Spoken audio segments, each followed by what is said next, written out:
最後のミルク屋さんが死んだのだ。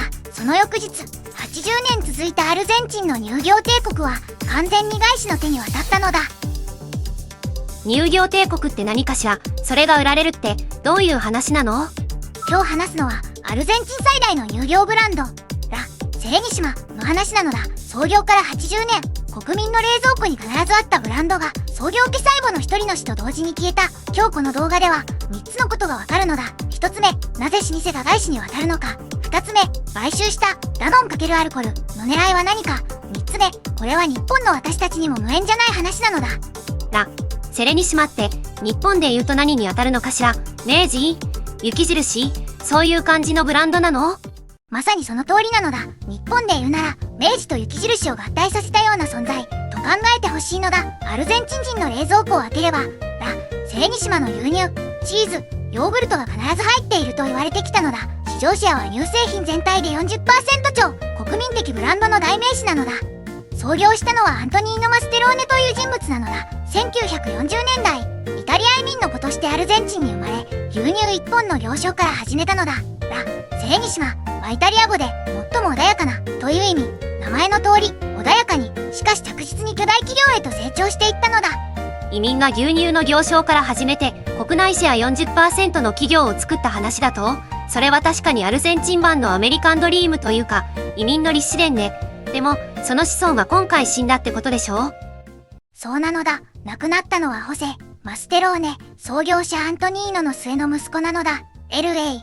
NACIN によると、彼は兄弟の中で最後の生き残りで、地元では EL、LTIMO、ベチェロ、つまり最後のミルク屋さんと親しみを込めて呼ばれていたのだ。そして驚くべきことに、死ぬ直前まで毎日工場に出社し続けていたのだ。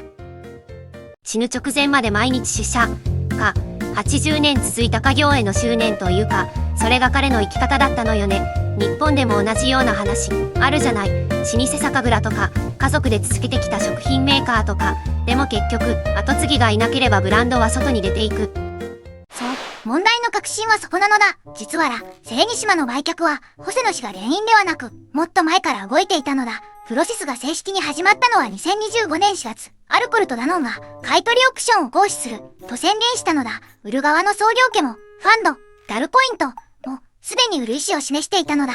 具体的に説明するのだ。これまでの株式構成はこうなのだ。アルコルとダノンはバブレー、ラテンアメリカという共同会社を通じてマステローネ社の株式を一部持っていたのだ。そして今回の合意で創業家とダルポイントが持っていた残りの 51% を買い取り 100% 完全支配に移行するのだ。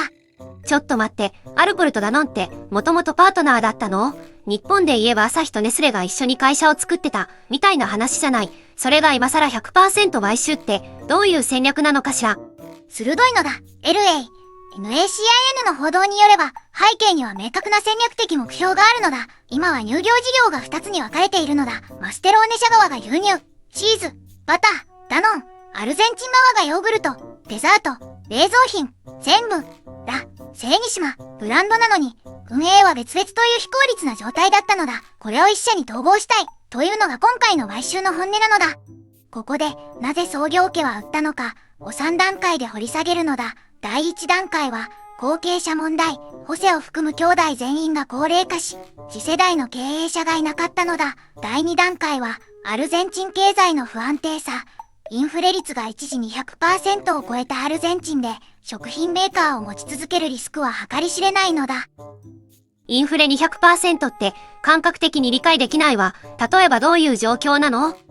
例えで説明するのだ。今年1月に100円だったパンが12月には300円になるイメージなのだ。工場の原料費も従業員の給料も全部同じ速度で上がっていく。値付けが追いつかなければ赤字、追いつけば消費者が買えなくなる。これが食品メーカーにとって地獄の構造なのだ。そして第3段階がファンドの移行。ダルポイントは投資ファンドだから適切な時期に売却してリターンを得るのが本来の目的。この3つが重なって売却は必然だったのだ。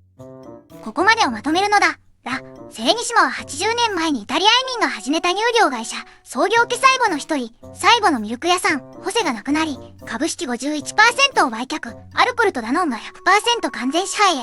売却の背景には後継者不在、インフレ経済、ファンドの撤退以降という3つの構造的要因があるのだ。そして、ここからが本番なのだ。この話、実は僕たちの生活に思わぬ形で直結してくるのだ。直結って、アルゼンチンの乳業と日本はどうつながるのかしら。ダノンって日本でも売ってるわよね。ヨーグルトとか、そっちの話？それもあるのだ。でも今日注目してほしいのは、食品ブランドの消え方というパターンなのだ。ダノンは今回の統合で、セレニシマという100年に近いブランド名を手に入れたのだ。これはブランドを存続させながら中身を変えるという戦略なのだ。日本でも全く同じことが起きているのだ。例えばロッテがパイの実を維持しながら原料を変えている話。森永が買収後に商品ラインを整理する話。あなたが好きなブランドが実は5年前から別の会社の商品になっていたということは珍しくないのだ。そして、もっと直接的な話をするのだ。ダノンは日本市場でも積極的に動いているのだ。今回の統合でダノンがラテンアメリカ事業を一本化すれば、グローバルの生産体制が変わる。アルゼンチンで生産したチーズや粉乳がコストを抑えて世界に流通する可能性があるのだ。日本のスーパーで買うダノンのヨーグルトの原料仕入れ先が変われば、価格も変わり得るのだ。なるほど。グローバル食品企業の再編って気づかないうちに食卓に影響してくるのね。私、ダノンのバイオって毎朝食べてるんだけど、そういう視点で見たことなかったわ。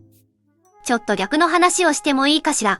ズンダモンは今回の売却を必然として解説してたけど、私はちょっと違う見方もできると思うのよ。創業家がもし後継者の育成に投資していたら、あるいはアルゼンチン政府が食品産業の外資規制を持っていたら、今回の売却は避けられたんじゃない？構造的要因って言うけど、それって人と政策の選択の結果じゃないかしら。それは本当に鋭い指摘なのだ。僕もそう思っているのだ。構造的要因という言葉は便利だけど、実は個々の選択の積み重ねなのだ。後継者育成を怠った創業家の選択、規制緩和を進めたアルゼンチン政府の政策、そして今が売り時と判断したファンドの意思決定、どれも人が選んだことなのだ。そういう意味では、これは終わらざるを得なかった物語ではなく、そう選んだ物語でもあるのだ。そして日本に戻って考えると、これは対岸の火事じゃないのだ。日本でも同じ構造がある。老舗食品メーカーの後継者不在。インバウンドで外資が日本企業を狙う動き。そして農業、食品分野での外資規制がどこまで機能するか。2026年現在、日本の食品上場企業の約 12% で後継者候補が不在。という調査結果があるのだ。あなたが長年愛用しているあのブランドも、10年後に別の会社の傘下に入っている可能性は十分あるのだ。冒頭で、最後のミルク屋さんが死んだ、と言ったのだ。ホセ・マステローネの葬列は、工場の前を象徴的に通り抜けたのだ。従業員たちが彼を見送るために、80年間、毎日同じ工場に来続けた男を送り出すために、これほど胸に刺さる、ブランドの終わり方を僕は他に知らないのだ。最後に僕の個人的な意見を言わせてほしいのだ。セレニシマの売却をグローバル化の自然な流れと呼ぶのは簡単なのだ。でも僕は少し違う見方をしているのだ。食というのは文化であり、地域のアイデンティティなのだ。それが外資の論理で再編されるとき、何かが失われるのだ。味だけじゃなく、農家との関係、地域雇用、そしてこの牛乳はここで作られたという物語が、アルゼンチンも日本もこの問いに向き合う時代が来ているのだ。あなたのお気に入りの食品ブランド、今の中の人は誰か知ってる？意外と数年前から別の会社になってたりするわよ。一度調べてみると面白いと思うわ。外資に買われた後、ブランド外資される。中身も変わらない。これは本当かどうかコメントで教えてほしいのだ。あなたが実際に買収後に変わったと感じたブランド体験があればぜひシェアしてほしいのだ。1ヶ月後にどうなったか答え合わせしようのだ。今日の話はどうだったのだ。アルゼンチンの乳業帝国と日本の食品ブランドの未来、案外つながっているのだ。毎週水曜日はテック最前線をお届けしているけど、今週はこのビジネスと食文化の話をお届けしたのだ。来週もテック最前線でお届けするのだ。このチャンネルでは毎日海外ニュースを解説しているのだ。チャンネル登録と高評価で応援してほしいのだ。次回もまた一緒に世界を読み解こうなのだ。